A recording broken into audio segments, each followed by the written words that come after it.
Hello there, my name's Dorbon and I'm the Clinical Education and Development Manager here at Lives, and I'm also a frontline paramedic. And I'm here today to give you a tutorial on how to conduct bystander CPR safely during the coronavirus pandemic. All the information I'm giving you is up-to-date guidance as issued by Public Health England and the Resuscitation Council UK guidance on bystander CPR. During the coronavirus, we need to protect you as a rescuer, as well as trying to benefit the casualty as best as possible. There are some precautions and changes to basic life support to help you as a rescuer and protect you as best as possible. So, firstly, we need to obviously conduct our checks to see if we have got a cardiac arrest presentation of the patient, and obviously, do we need to conduct CPR as a bystander to help the casualty. So, our first steps of any assessment is to check for any danger. Look around the patient. Is there anything that shines any signs of danger, electric wires, dogs, etc. Is it safe for me to approach this patient? If you're happy and it's safe for you to do so, approach the casualty, and the next check is to check their response. So, hello sir, can you hear me? Are they waking up to your verbal stimuli? If not, give them a painful stimuli, pinch their shoulder. Any response to that at all? If not, they're probably unresponsive and we need to proceed on to the next check, which is checking our airway. So the airway check is different during the coronavirus. We'd normally do a head tilt chin lift, so placing our hand across the forehead, placing our hands underneath the patient's chin and rocking their head back and placing our ear next to the patient's face. At the minute, that is not currently advised.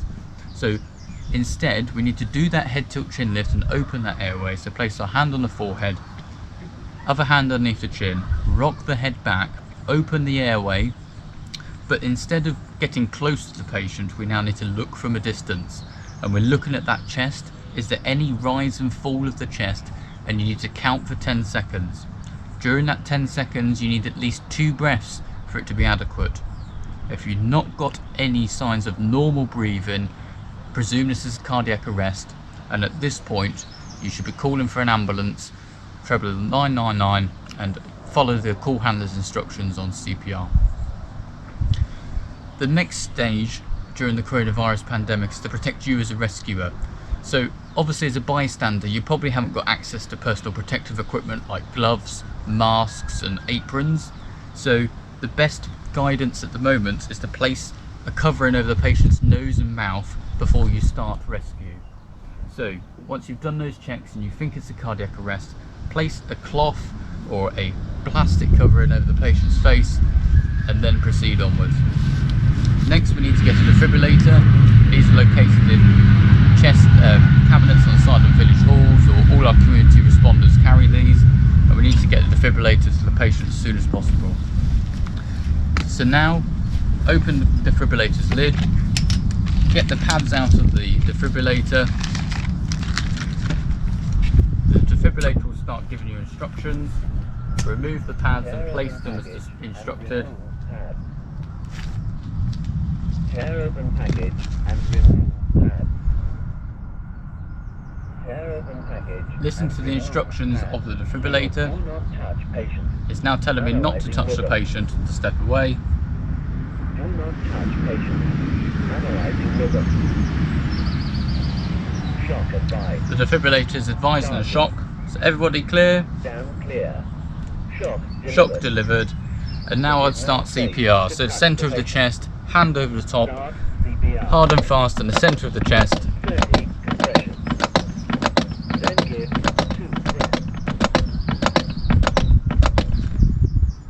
However, during the coronavirus pandemic, it's not advisable as a bystander to give mouth-to-mouth resuscitation. So just continue with chest compressions until the AED tells you to stop, or the patient begins to breathe, or pushes you away, or their presentation changes, or help arrives and takes over. So remember, continuous chest compressions, no mouth-to-mouth resuscitation unless you have got equipment to safely do so. Place a covering over the patient's mouth during resuscitation to protect you as a rescuer. And don't forget, always call 999 for help and take their instructions during your rescue. If you want further information about how to safely administer CPR or do some further training, do visit our website www.lives.org.uk, and we'll be happily to accommodate you where we can. Thank you for watching.